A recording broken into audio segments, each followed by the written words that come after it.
নমস্কার বন্ধুরা, Santu academy YouTube চ্যানেলে তোমাদের স্বাগত। তো দেখো, আজকে আমরা প্র্যাকটিস সেট 21 নিয়ে আলোচনা করব, যা আপকামিং গ্রুপ ডি বলো, railway group D, RPF, NTPC, ALP, সামনে টেকনিশিয়ান আছে। এএলপি তো পরীক্ষা প্রায় হয়ে গেছে 25 থেকে 29 নভেম্বর পর্যন্ত। সামনে টেকনিশিয়ান আছে, এসএসসি এমটিএস আছে, আরও সমস্ত যে কোনো পরীক্ষার জন্যই কিন্তু এই জিকে সেটগুলো ভীষণই গুরুত্বপূর্ণ। তো চলো আর বেশি কথা না বাড়িয়ে আজকে আমরা 21 সেট নিয়ে আলোচনা করি। আর আগের যে সেটগুলো দিয়েছি, যেগুলো এখনও দেখোনি তারা অবশ্যই দেখে নিও, যারা যারা দেখোনি। আর ভালো লাগলে চ্যানেলটিকে সাবস্ক্রাইব করে দিও এবং লাইক করে দিও। চলো, ফার্স্ট কোশ্চেন কী আছে বলছে, ঋতু সংহার গ্রন্থটি কার লেখা? কালিদাস, ঈশ্বরচন্দ্র বিদ্যাসাগর, সুরেন্দ্রনাথ সেন নাকি বড়রুচি? তো ঋতু সংহার গ্রন্থটি কিন্তু ঋতু সংহার গ্রন্থটি তোমার কালিদাসের লেখা। একটু কনফিউশন হচ্ছে, সুরেন্দ্রনাথ সেন না, এটা কালিদাসের লেখা, ঠিক। ঋতু সংহার কালিদাস। তাহলে সুরেন্দ্রনাথ সেনের কি? সুরেন্দ্রনাথ সেনের হচ্ছে 1857 একটা বই আছে, ভীষণ গুরুত্বপূর্ণ, এটা কিন্তু পরীক্ষা আসে। 1857, হ্যাঁ, 1857, এই যে বইটা 1857 একটা বই আছে, তো এই বইটা কিন্তু সুরেন্দ্রনাথ সেনের লেখা, 1857 এরকম বলে বই আছে। আর ঋতু সংহার হচ্ছে কালিদাসের লেখা। ঈশ্বরচন্দ্র বিদ্যাসাগর তোমরা জানো, ঋজু পাঠ, ঈশ্বরচন্দ্র বিদ্যাসাগর। তারপর হচ্ছে তোমার বড়রুচির লেখা কি? বড়রুচির লেখা হচ্ছে উভয় ভিসারিকা হচ্ছে বড়রুচির লেখা। তাহলে ঋতু সংহার কিন্তু কালিদাসের লেখা। নেক্সট কোশ্চেন, ধুয়াধর জলপ্রপাত কোন নদীর উপর অবস্থিত? চম্বল, নর্মদা, সুবর্ণরেখা নাকি গঙ্গা? তো ধুয়াধর জলপ্রপাত এটা কোন নদীর উপর অবস্থিত? এটা কিন্তু নর্মদা নদীর উপর অবস্থিত। এই ধুয়াধর জলপ্রপাত কোথায় আছে? পরীক্ষায় কিন্তু এটা খুব আসে যে ধুয়াধর জলপ্রপাত কোথায় আছে। তো মধ্যপ্রদেশ রাজ্যে, কেননা নর্মদা নদী তোমরা জানো মধ্যপ্রদেশ, তো ধুয়াধর জলপ্রপাত কোথায় আছে? মধ্যপ্রদেশ রাজ্যে কিন্তু এই ধুয়াধর জলপ্রপাত আছে। ক্লিয়ার? চম্বল নদীর উপর, যেটা রাজস্থানের যে চম্বল নদীর উপর একটা জলপ্রপাত হয়, সেটা হচ্ছে খুব আসে পরীক্ষায়, চুলিয়া জলপ্রপাত। কি বললাম? চুলিয়া। তো চুলিয়া জলপ্রপাত কিন্তু যেটা রাজস্থানে আছে, সেটা চম্বল নদীর উপর আছে। সুবর্ণরেখা ঝাড়খণ্ডের, তোমরা জানো হুন্ড্রু জলপ্রপাত ভীষণ বিখ্যাত, সকলেই জানো হুন্ড্রু জলপ্রপাত যেটা ঝাড়খণ্ডে আছে। সুবর্ণরেখা এবং ঝাড়খণ্ডেই কিন্তু অনেক কটা জলপ্রপাত আছে, বিশেষ করে হুন্ডু তো বললাম, ঝাড়খণ্ডে তোমার হচ্ছে মতিঝোরা জলপ্রপাত আছে, যেটা গঙ্গা নদীর উপর, মতিঝোরা জলপ্রপাত। তারপরে বারু নদীর উপর হচ্ছে গৌতমধারা বা জোনা জলপ্রপাত আছে বারু নদীর উপর। ঘাগরি নদীর উপর আছে ঘাগরি জলপ্রপাত, এবং দশম জলপ্রপাত কিন্তু ঝাড়খণ্ডের কাঞ্চি নদীর উপর আছে। কাঞ্চি নদীর উপর কিন্তু দশম জলপ্রপাত অবস্থিত। আর একটা জিনিস বলি, কুঞ্চিকল জলপ্রপাত বলে একটা জলপ্রপাত আছে, কুঞ্চিকল। তো কুঞ্চিকল জলপ্রপাত এটা ভারতের সবচেয়ে উচ্চতম জলপ্রপাত, যেটা হচ্ছে কর্ণাটকে অবস্থিত। কর্ণাটকের শিমোগা জেলা বলে একটা জায়গা আছে, শিমোগা, তো সেইখানে কিন্তু কুঞ্চিকল জলপ্রপাত, যেটা ভারতের উচ্চতম জলপ্রপাত অবস্থিত। এবং যত সম্ভব দ্বিতীয় উচ্চতম হচ্ছে যোগ জলপ্রপাত, কর্ণাটক রাজ্যেই কিন্তু এই যোগ জলপ্রপাত অবস্থিত। তারপরে দুধসাগর জলপ্রপাত, যেটা গোয়াতে আছে, মান্ডবী নদীর উপর, খুব আসে পরীক্ষায়। আমি যেগুলো পরীক্ষায় আসে না সেগুলো বেশি বেশি করে তোমাদের বেশি বেশি করে উচ্চারণ করি, যাতে তোমাদের এগুলো তোমরা শুনছো বা দেখছো যারা, তোমাদের জিনিসগুলো সবসময় মনে থাকে, তো এই কারণেই। আর গঙ্গা হচ্ছে মতিঝোরা জলপ্রপাত, একটু মনে রাখো, গঙ্গা হচ্ছে গঙ্গা নদীর উপর কিন্তু কি মতিঝোরা জলপ্রপাত, যেটা ঝাড়খণ্ড রাজ্যে গঙ্গা নদীর উপর আছে। চলো নেক্সট কোশ্চেন, নিচের কোন ভিটামিনটি জলে দ্রবণীয় ভিটামিন নয়? দেখো, জলে দ্রবণীয় ভিটামিন তোমরা জানো তিনটে, বি, সি, পি। পিটা এখন আর সেইভাবে সিলেবাসে নেই, তো বি কমপ্লেক্স আর সি, অর্থাৎ বি কমপ্লেক্সের মধ্যে তোমরা জানো B1, B2, B3, B5, B4 হয় না, B5, B6, B7 যেটাকে বায়োটিন বলা হয়, তারপরে B9 যেটা ফলিক অ্যাসিড বলা হয়, এবং B12। তো এতগুলোই হচ্ছে বি কমপ্লেক্স, যেটা জলে দ্রবণীয় ভিটামিন। আর হচ্ছে তোমার হচ্ছে সি, যেটা হচ্ছে অ্যাসকর্বিক অ্যাসিড, যার কেমিক্যাল নেম, তাই না? স্কারভি রোগ, যার অভাবজনিত ফল হচ্ছে স্কারভি। তো এই ভিটামিন বি কমপ্লেক্স আর হচ্ছে সি এবং পিটাও জেনে রাখবে। তো এই তিনটে কিন্তু তোমার জলে দ্রবণীয় ভিটামিন, বাকি সব কটা হচ্ছে তোমার তেলে দ্রবণীয় ভিটামিন। কি কি? এ, দেখো তেলে দ্রবণীয় ভিটামিন কি কি? 5টা আছে, এ, ডি, ই, কে, আর ভিটামিন ই, এ, ডি, ই, কে, ও সরি এ, ডি, ই, কে ধুয়েছি, 4টে, তার মানে এ, ডি, ই, কে, এই 4টে হচ্ছে তেলে দ্রবণীয়, তেলে বা স্নেহ পদার্থ দ্রবণীয় ভিটামিন। এবার প্রশ্ন হচ্ছে তোমাকে, দেখো ভিটামিন 9 চেয়েছে, মানে জলে দ্রবণীয় ভিটামিন 9, কিন্তু দিয়েছে সবার কেমিক্যাল নেম। তাহলে তোমাকে কেমিক্যাল নেমও কিন্তু জেনে রাখতে হবে। কেমিক্যাল নেম না জানো তুমি এই কোশ্চেনের অ্যান্সারটা করতেই পারবে না। তো দেখো রাইবোফ্লাভিন হচ্ছে, এটা হচ্ছে B2, তার মানে B2 যেটা বি কমপ্লেক্স, B2 এর রাসায়নিক নাম রাইবোফ্লাভিন। সরি, অ্যাসকর্বিক হচ্ছে ভিটামিন সি এর রাসায়নিক নাম। আর বায়োটিন হচ্ছে ভিটামিন B7, যেটাকে এইচ দিয়েও ডিনোট করা হয়। এইচ দিয়েও কিন্তু বায়োটিন যে ভিটামিনটা ডিনোট করা হয়। তো ভিটামিন B7 বা এইচ, যেটা হচ্ছে বায়োটিন। তার মানে এইগুলো তো তোমার কি বলেছি, বি, সি, এগুলো হচ্ছে কি জলে দ্রবণীয়। তাহলে জলে দ্রবণীয় নয়, তাহলে কে? রেটিনল। রেটিনল এটা কোন ভিটামিনের রাসায়নিক নাম? ভিটামিন এ এর রাসায়নিক নাম হচ্ছে রেটিনল। ক্লিয়ার? যেটা হচ্ছে তোমার অন্ধত্ব বা রাতকানা রোগ প্রতিরোধ করে হচ্ছে ভিটামিন এ। তো ভিটামিন থেকে কোশ্চেন কিন্তু যে কোনো পরীক্ষার জন্য ভীষণই গুরুত্বপূর্ণ। তো ভিটামিন খুব ভালো মতন কিন্তু তোমরা পড়ে রেখো। স্বাধীন ভারতের প্রথম মহিলা মুখ্যমন্ত্রী কে ছিলেন? সরোজিনী নাইডু, সুচেতা কৃপালিনী, ইন্দিরা গান্ধী নাকি কুমারী মায়াবতী? দেখো কুমারী মায়াবতী ছিলেন হচ্ছে স্বাধীন ভারতের প্রথম মহিলা মুখ্যমন্ত্রী, কিন্তু দলিত মহিলা মুখ্যমন্ত্রী। যদি পরীক্ষা আসে স্বাধীন ভারতের প্রথম দলিত মহিলা মুখ্যমন্ত্রী, তখন হবে কুমারী মায়াবতী। কিন্তু আমাকে বলেছে প্রথম মহিলা মুখ্যমন্ত্রী, তো প্রথম মহিলা মুখ্যমন্ত্রী হচ্ছে সুচেতা কৃপালিনী, যিনি উত্তরপ্রদেশ থেকে কিন্তু হয়েছিলেন প্রথম মহিলা মুখ্যমন্ত্রী।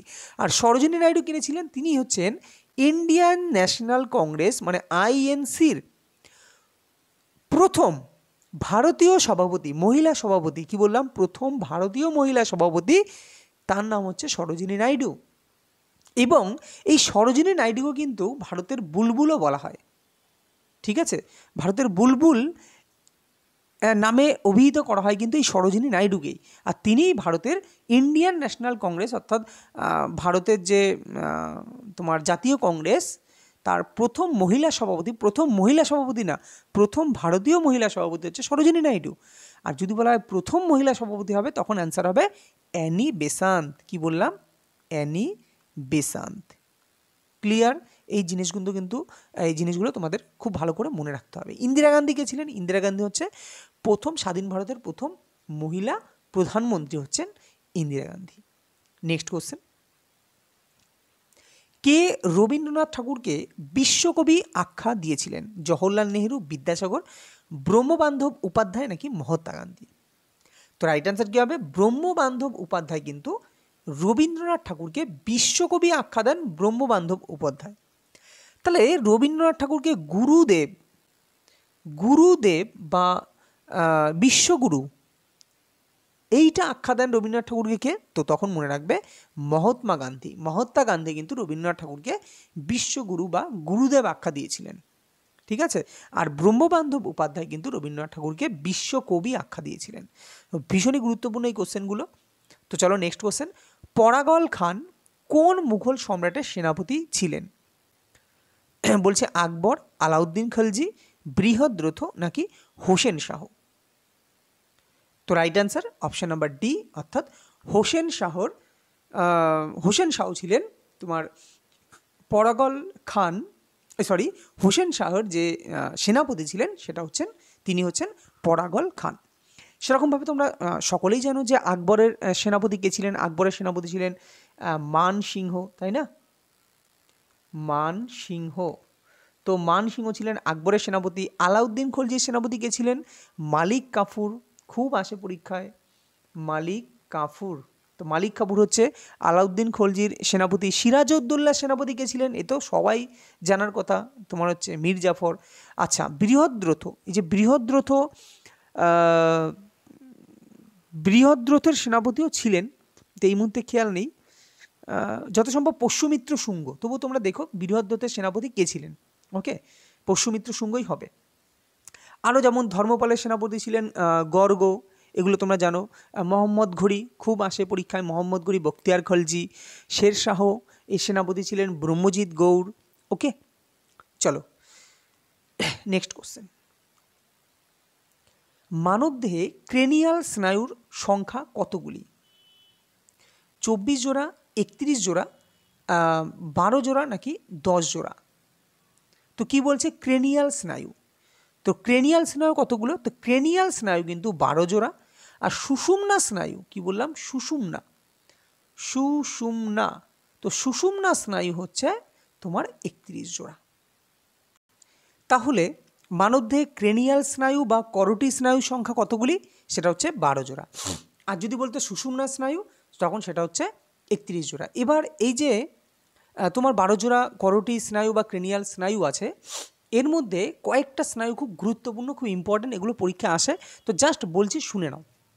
এই যে 12 জোড়ার মধ্যে অলফ্যাক্টরি একটা স্নায়ু আছে, অলফ্যাক্টরি। তো অলফ্যাক্টরি এটা কোথায়, মানে কি কাজ করে? তো মনে রাখবে গন্ধ বা ঘ্রাণ শুঁকতে কাজ করে হচ্ছে অলফ্যাক্টরি।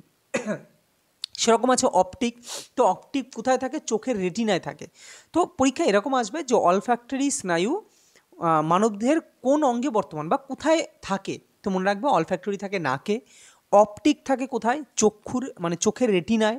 ওকে, তারপরে হচ্ছে অকিউলোমোটর আছে, অকিউলোমোটর সেগুলো হচ্ছে সেটাও চোখে থাকে, অকিউলোমোটর, ট্রকলিয়ার, ট্রকলিয়ার কিন্তু এটা কানে থাকে যত সম্ভব। ওকে, আচ্ছা অ্যাবডুসেন্স এটাও চোখে থাকে, ফেসিয়াল এটা অ্যাকচুয়ালি মুখমণ্ডলের বিভিন্ন অংশে থাকে, ফেসিয়াল নার্ভ। তারপরে অডিটরি খুব আসে, অডিটরি স্নায়ু কোথায় থাকে? তো অডিটরি স্নায়ু কিন্তু কানের অভ্যন্তরে থাকে, এবং মনে রাখবে শ্রবণ এবং ভারসাম্য নিয়ন্ত্রণে সাহায্য করে কিন্তু এই অডিটরি স্নায়ু। ক্লিয়ার? শ্রবণ এবং ভারসাম্য নিয়ন্ত্রণে সাহায্য করে এই অডিটরি স্নায়ু। ক্লিয়ার? তো এই কটা নাম একটু মনে রেখো। নেক্সট কোশ্চেন বলছে নিম্নের কোন শিপইয়ার্ড যুদ্ধজাহাজ তৈরি করে? হিন্দুস্তান শিপইয়ার্ড, মিশ্র ধাতু নিগম লিমিটেড, নাকি কোচিং শিপইয়ার্ড, নাকি মাঝগাঁও শিপইয়ার্ড? তো মাঝগাঁও শিপইয়ার্ড কিন্তু তোমার এই যুদ্ধজাহাজ তৈরি করে। পরবর্তী কোশ্চেন বলছে ভারতীয় রসায়নের জনককে। দেখো যদি বলতো রসায়নের জনককে, তখন কিন্তু অ্যান্সার হতো রবার্ট বয়েল। ক্লিয়ার? রসায়নের জনককে, তখন অ্যান্সার হতো রবার্ট বয়েল, কিন্তু আমাকে বলেছে ভারতীয় রসায়নের জনককে, তখন অ্যান্সার হবে ডক্টর প্রফুল্লচন্দ্র রায়, যিনি মার্কিউরাস নাইট্রেট এটা তৈরি করেছিলেন। হ্যাঁ, তো তিনিই কিন্তু ভারতীয় রসায়নের জনক। আর এপিজে আব্দুল কালাম তোমরা জানো, পরমাণুর জনক, ভারতে পরমাণুর যে মিসাইল ম্যান কাকে বলা হয়? তো এপিজে আব্দুল কালামকে। নেক্সট কোশ্চেন বলছে নিম্নলিখিত কোন রাজ্যে জারোয়া উপজাতি দেখতে পাওয়া যায়? অন্ধ্রপ্রদেশে তোমরা জানো, আগের দিনও পড়ালাম চেঞ্চু উপজাতি। আন্দামান নিকোবর দ্বীপপুঞ্জ, আচ্ছা অরুণাচল প্রদেশ, আসামে তো তোমার সিকিমে লেপচা। ওকে, তো এর রাইট অ্যান্সার যেটা হবে সেটা হচ্ছে তোমার আন্দামান ও নিকোবর দ্বীপপুঞ্জে কিন্তু এই জারোয়া উপজাতি বেশি পরিমাণে দেখতে পাওয়া যায়। ওকে, আন্দামান ও নিকোবর দ্বীপপুঞ্জে। পরবর্তী কোশ্চেন বলছে পদায়নী ভারতের নিচের কোন রাজ্যে ভদ্রাকালী মন্দিরে একটি আচারিত নৃত্য, মানে একটা চিরাচরিত নৃত্য শিল্পকলা বা নৃত্যশিল্প? ওকে, এটা একটা চিরাচরিত হয়ে আসছে, তো এটাকে বলা হয় পদায়নী। পদায়নী একটা নৃত্যকলা, যেটা ভদ্রাকালী মন্দিরে এটা হয়, সেটা কোন রাজ্যে অবস্থিত? মহারাষ্ট্র, মানে এই পদায়নী যে নৃত্যকলাটা, এটা কোন রাজ্যের একটা বিখ্যাত একটা নৃত্যশিল্প, সেটা বলছে যে জানতে চেয়েছে মহারাষ্ট্র, তামিলনাড়ু, কর্ণাটক নাকি কেরালা? তো রাইট অ্যান্সার এটা কিন্তু কর্ণাটকের কিন্তু বিখ্যাত একটা নৃত্য কলা, যেটা হচ্ছে পদায়নী। ক্লিয়ার? পদায়নী। পরবর্তী কোশ্চেন, নেক্সট কোশ্চেন কি আছে বলছে পাবলিক সার্ভিস কমিশনের সদস্যদের কে নিয়োগ করেন? রাষ্ট্রপতি, জাস্ট 1 মিনিট, রাষ্ট্রপতি, মুখ্যমন্ত্রী, নাকি রাজ্যপাল, নাকি হাইকোর্টের প্রধান বিচারপতি? দেখো যদি এটা পাবলিক সার্ভিস কমিশনের সদস্য বলেছে, যদি ইউপিএসসি বলতো, ইউপিএসসির যে সদস্য বা সভাপতি তাদের নিয়োগ করেন কিন্তু তোমার রাষ্ট্রপতি। কিন্তু যেহেতু পাবলিক সার্ভিস, অর্থাৎ অবশ্যই রাজ্য পাবলিক সার্ভিস, এখানে রাজ্য পাবলিক সার্ভিসগুলো দেবে, তো রাজ্য পাবলিক সার্ভিস কমিশনের যে সদস্য তাদেরকে নিয়োগ করেন কিন্তু রাজ্যপাল। ওকে, নেক্সট কোশ্চেন কাজী নজরুল ইসলামের লেখা বিদ্রোহী, মানে বিদ্রোহী একটা বিদ্রোহী বিখ্যাত একটা কবিতা আছে, বিদ্রোহী কবিতা, ওকে, সেটা কাজী নজরুল ইসলামের লেখা, তোমরা সকলেই জানো। প্রশ্ন হচ্ছে এই যে কবিতাটা ছাপা হয়েছিল সেটা কোন গ্রন্থে প্রকাশিত হয়েছিল? এই কবিতাটা অগ্নিবীণা, অগ্নিদূত, অগ্নিরস নাকি কোনোটিই নয়? তো মনে রাখবে অগ্নিবীণা নামক গ্রন্থে কিন্তু এই কাজী নজরুল ইসলামের লেখা বিখ্যাত একটা গ্রন্থ, সেটা কিন্তু অগ্নিবীণা গ্রন্থে কিন্তু ছাপা হয়েছিল, অগ্নিবীণা নামক গ্রন্থে কিন্তু প্রকাশিত করা হয়েছিল।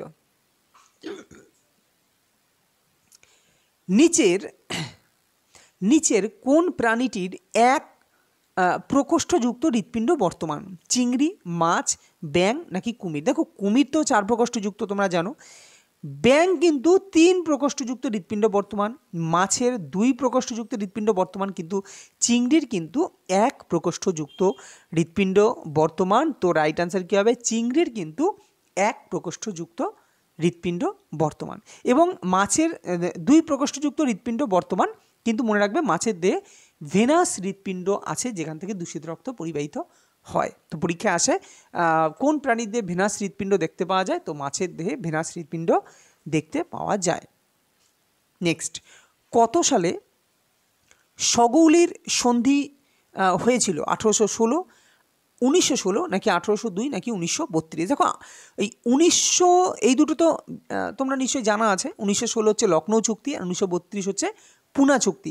তাহলে 1816 না 1802 এর মধ্যে হবে। 1802 হচ্ছে বেসিনের সন্ধি, তাহলে 1816 ইজ রাইট আনসার। তো ধরো 2-1টা সাল যদি মনেও না থাকে, তোমরা যদি কিছু সাল তুমি পড়ে রাখো, দেখো ওই সালের মধ্যে যদি জিনিসগুলো জেনে থাকো যে এই সালে তো এটা হয়েছিল, তাহলে তুমি এলিমিনেট করতে পারবে। তো অপশান এলিমিনেটিংও কিন্তু একটা অ্যাকুরেসি, যে মানে যদি না জানা থাকে তো যদি অপশান এলিমিনেট করে দাও, মানে এলিমিনেট করতে পারো, তখনও কিন্তু তোমরা অনেকটা এগিয়ে যেতে পারবে অপশানটা কারেক্ট করার জন্য। ঠিক আছে, তাহলে সকলেই এইদিকে 1916-তে হয়েছিল লখনৌ চুক্তি, 1932 হয়েছিল পুনা প্যাক্ট বা পুনা চুক্তি, আর 1802 হচ্ছে বেসিন হয়েছিল।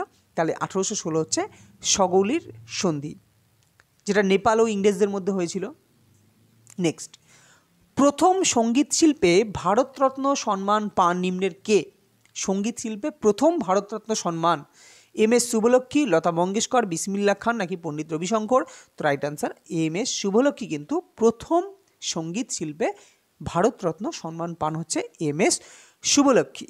নেক্সট কোশ্চেন, কোন রাজ্যে পিঞ্জর হেরিটেজ উৎসব পালিত হয়? পিঞ্জর হেরিটেজ উৎসব পালিত হয় কোন রাজ্যে?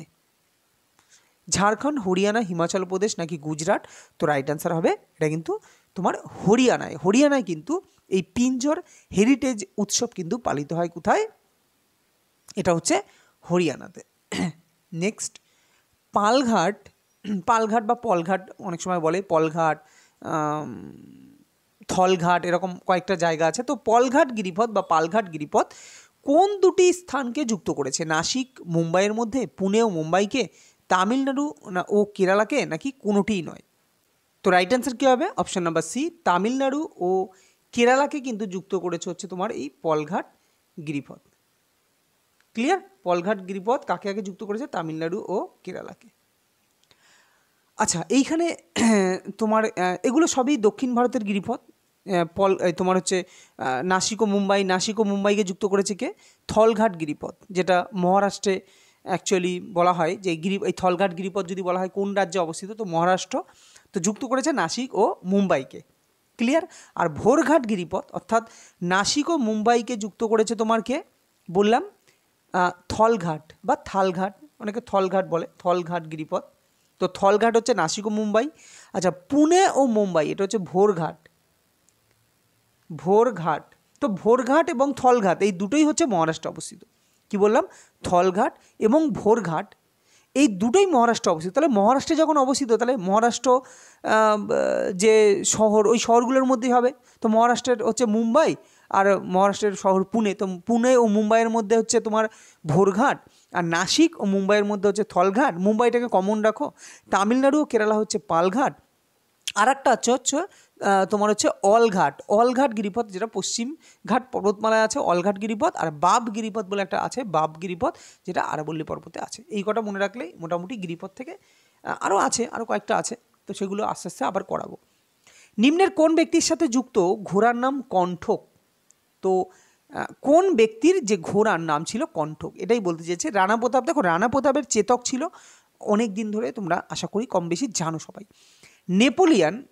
নেপোলিয়ানের ঘোড়ার নাম কি ছিল? তো নেপোলিয়ানের ঘোড়ার নাম ছিল মারেঙ্গে, ঠিক আছে। আলেকজান্ডারের ঘোড়ার নাম কি ছিল? বুসিফেলাস। বুসিফেলাস হচ্ছে বুসিফেলাস না বুসিফেলাসই, ওকে। আলেকজান্ডারের ঘোড়ার নাম। আর কণ্ঠক ছিল গৌতম বুদ্ধের ঘোড়ার নাম। আরও কয়েকজনের ঘোড়ার নাম বলি, যেমন তোমার হচ্ছে প্লুটো, প্লুটোর ঘোড়ার নাম ছিল তোমার এটন। পেগাসাস হচ্ছে অ্যাকচুয়ালি পেগাসাস, যেমন তোমরা শুনে থাকবে ইসরায়েল পেগাসাস এরকম তৈরি করেছে যে অন্যের কথা আড়ি পেতে শোনার জন্য। তো পেগাসাস কথার অর্থ কী? তো পেগাসাস কথার অর্থ কিন্তু উড়ন্ত ঘোড়া। ক্লিয়ার? পরীক্ষা এটাও আসে যে পেগাসাস কথার অর্থ কী, উড়ন্ত ঘোড়া, ওকে। চলো নেক্সট, তাহলে গৌতম বুদ্ধের যে ঘোড়া সেটা হচ্ছে কণ্ঠক। নেক্সট কোশ্চেন, টেলিভিশনের জনককে? আলেকজান্ডার গ্রাহাম বেল, জন লগি বেয়ার্ড, আলবার্ট আইনস্টাইন নাকি উইলিয়াম রনজেন? দেখো উইলিয়াম রনজেন তো এক্স রশ্মি আবিষ্কার করেন, আর যদি বলো আলবার্ট আইনস্টাইন, সে তো তোমার আপেক্ষিক তত্ত্ব, মানে আপেক্ষিকতাবাদ বা আপেক্ষিক তত্ত্ব, যেটা হচ্ছে E=mc², এই যে সূত্রগুলো এগুলো আবিষ্কার করেন হচ্ছে আলবার্ট আইনস্টাইন। তাহলে প্রশ্ন এই দুটোর মধ্যে অ্যান্সার হবে। টেলিভিশনের জনক, দেখো টেলিভিশন একটা, আর একটা হচ্ছে তোমার হচ্ছে জন গ্রাহাম বেল, অর্থাৎ টেলিফোন একটা, টেলিভিশন একটা, তো দুটোর মধ্যে অনেক সময় গুলিয়ে যায়। দেখো টেলিফোন, তো ফোনে কি, ফোন আসলে কি হয়? বেল বাজে, তাই না? ফোন আসলে বেল বাজে, তো টেলিফোনের জনক যেখানে বেল বাজবে, that means Alexander Graham Bell হচ্ছে টেলিফোনের জনক, আর টেলিভিশনের জনক হচ্ছে জন লগি বেয়ার্ড। তো এইভাবে মনে রাখতে পারো, অনেক সময় এটা গুলিয়ে যায় বলে একটু বলে দিলাম।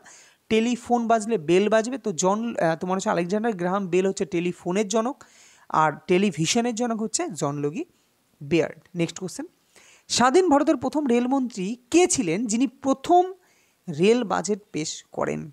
আসিফ আলী, জন মাথাই, লাল বাহাদুর শাস্ত্রী নাকি জগজীবন রাম? তো রাইট অ্যান্সার জন মাথাই স্বাধীন ভারতের প্রথম রেলমন্ত্রী যিনি রেল বাজেট পেশ করেছিলেন। এবং লাল বাহাদুর শাস্ত্রী সম্বন্ধে, তিনিও কিন্তু রেলমন্ত্রী হয়েছিলেন, কিন্তু তিনি একটা রেল দুর্ঘটনার সময়, যথাসম্ভব সালটা খেয়াল নেই, তবে একটা রেল দুর্ঘটনা হওয়ার পর তিনি কিন্তু পদত্যাগ করেছিলেন। তো এরকমও দিতে পারে কোন প্রধানমন্ত্রী প্রথম কোনো রেল দুর্ঘটনায়, মানে রেলমন্ত্রী প্রধানমন্ত্রী না, রেলমন্ত্রী যিনি রেল দুর্ঘটনায় পদত্যাগ করেছিলেন। তো প্রথম তিনি ছিলেন হচ্ছে লাল বাহাদুর শাস্ত্রী, তারপরে আরও অনেকে করেছেন, তো লাল বাহাদুর শাস্ত্রী হচ্ছে প্রথম।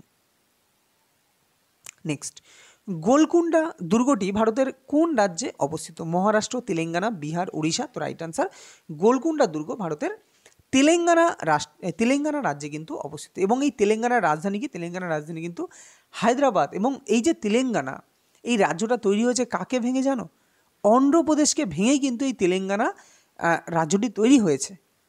এবং কত সালে, এটাও পরীক্ষা আসে যে কত সালে এই তেলেঙ্গানা রাজ্যের উৎপত্তি হয়েছে। তো এটা আমাকে কমেন্টে তোমরা জানাবে, এটা তোমাদের হোমওয়ার্ক থাকলো। ক্লিয়ার? হোমওয়ার্ক থাকলো কি, যে তেলেঙ্গানা রাজ্যটি কত সালে তৈরি হয়েছে। নেক্সট, নিম্নলিখিত কোন ভারতীয় শাস্ত্রীয় নৃত্যশিল্পী তার নৃত্য ফর্মের সাথে ভুলভাবে মিলিত হয়েছে? আচ্ছা, মানে নাম এবং তার নৃত্যকলা, মানে কে কার সাথে জড়িত, কোন নৃত্যের সাথে জড়িত। বলছে মাধবী মুদগুল ওড়িশি নৃত্য, নন্দিনী সিং কত্থক, এটা বলছে ফুলভাবে মিলিত হয়েছে, আর ভুলভাবে মিলিত হয়েছে কোনটা সেটা তোমাদের জানাতে হবে। তো নন্দিনী সিং হচ্ছে কত্থক, রাধা রেড্ডি কুচিপুড়ি, শাশ্বতী সেন ভারতনাট্যম। তো রাইট অ্যান্সার কোনটা হবে? তো রাইট অ্যান্সার কিন্তু option number D, Shashwati Sen কিন্তু ভারতনাট্যম নৃত্যের সঙ্গে জড়িত না। তাহলে শাশ্বতী সেন কোন নৃত্যের সাথে জড়িত, এটা কমেন্টে তোমরা জানাবে। শাশ্বতী সেন ইনি কোন নৃত্যের সাথে জড়িত? মাধবী মুদগুল ওড়িশি নৃত্যের সাথে, নন্দিনী সিং কত্থক, রাধা রেড্ডি কুচিপুড়ি, এগুলো সবই ঠিক, কিন্তু শাশ্বতী সেন কিন্তু ভারতনাট্যম নয়। নিচের কোন নদীটি বা কোনটি চিরজীবী নদী? কিছুক্ষণ আগের দিনও বলছিলাম, বা আগের সেটাই আমি বলেছি যে চিরজীবী কাদের বলা হয়? যাদের, যেসব নদীতে সারা বছর জল থাকে, দ্যাট মিন্স বরফ গলা জলে পুষ্ট। তো গঙ্গা বরফ গলা জলে পুষ্ট, যমুনাও বরফ গলা জলে পুষ্ট, হ্যাঁ, ব্রহ্মপুত্র বরফ গলা জলে পুষ্ট। তো উপরের সবগুলোই, এগুলো হচ্ছে চিরজীবী নদী। আর যেগুলো বর্ষাকালে বর্ষাকালেই শুধু বৃষ্টি হয়, বর্ষাকাল চলে গেলে আবার শুকিয়ে যায় শীতকালে। সেগুলো কি? সেগুলো হচ্ছে ক্ষণজীবী ক্ষণজীবী হ্যাঁ, ক্ষণজীবী নদী। চলো নেক্সট কোশ্চেন। পর্যায় সারণীর কত নং শ্রেণীতে ক্ষার ধাতু অবস্থান করে? শ্রেণী 1, শ্রেণী 2, শ্রেণী 17 নাকি শ্রেণী 16? দেখো তোমরা জানো পর্যায় সারণীর এরকম 7টা পর্যায় আছে, তাই না? সকলেই জানো এগুলো মোটামুটি কম বেশি, যারা যারা অনেক দিন ধরে প্র্যাকটিস করছো। আর যারা যারা নতুন নতুন যারা ধরো কম্পিটিটিভ এক্সামে আসছো তাদেরকে আমি তারা আমার ভিডিও তো দেখো, তার সাথে সায়েন্সের আমি পার্ট নিয়ে আসবো, সেখান থেকে সায়েন্সের পার্টগুলো তোমাদের তুলে দেবো। তো টোটাল 7খানা পর্যায় আছে, তোমরা জানো 1 থেকে 7টা, 1, 2, 3, 4, 5, 6, 7টা পর্যায় আছে এবং টোটাল 18টা শ্রেণী আছে। তো এর মধ্যে মনে রাখবে এই গ্রুপ 1 শ্রেণীকে বলা হয় ক্ষার ধাতুর শ্রেণী, যেটা হচ্ছে এইরকম বরাবর থাকে। এটা গ্রুপ 1, তারপরে গ্রুপ 2, গ্রুপ 3 এরকমভাবে পরপর থাকে। তো সেগুলো এইভাবে তো ছবি এঁকে বোঝানো সম্ভব না। কোনো একটা ছবি আমি এখানে তোমাদের বোর্ডে আমি ঠিক বুঝিয়ে দেবো, ঠিক আছে? তাহলে বা পড়ানোর সাথে সাথে বুঝিয়ে দেবো। তো গ্রুপ 1 হচ্ছে ক্ষার ধাতু শ্রেণী, সেরকমভাবে গ্রুপটি হচ্ছে ক্ষারীয় মৃত্তিকা ধাতু শ্রেণী, ঠিক আছে? ক্ষারীয় মৃত্তিকা ধাতু। আর গ্রুপ 17 হচ্ছে হ্যালোজেন শ্রেণী এবং গ্রুপ 16 হচ্ছে চ্যালকোজেন শ্রেণী। তো ক্ষার ধাতু কী হবে? গ্রুপ 1 বা শ্রেণী 1। ক্লিয়ার? তো এই হচ্ছে আজকের আমাদের তোমার হচ্ছে 21 নাম্বার সেট। তো যদি ভালো লাগে অবশ্যই তোমরা লাইক করো, ওকে? লাইক করলে কি একটু মোটিভেট হই আর আরও নতুন কিছু আনতে ইচ্ছা করে। তো যাই হোক, আর ভালো লাগলে চ্যানেলটিকে সাবস্ক্রাইব করো। দেখা হবে পরবর্তী কোনো ভিডিওতে। ততক্ষণ ভালো থেকো, সুস্থ থেকো।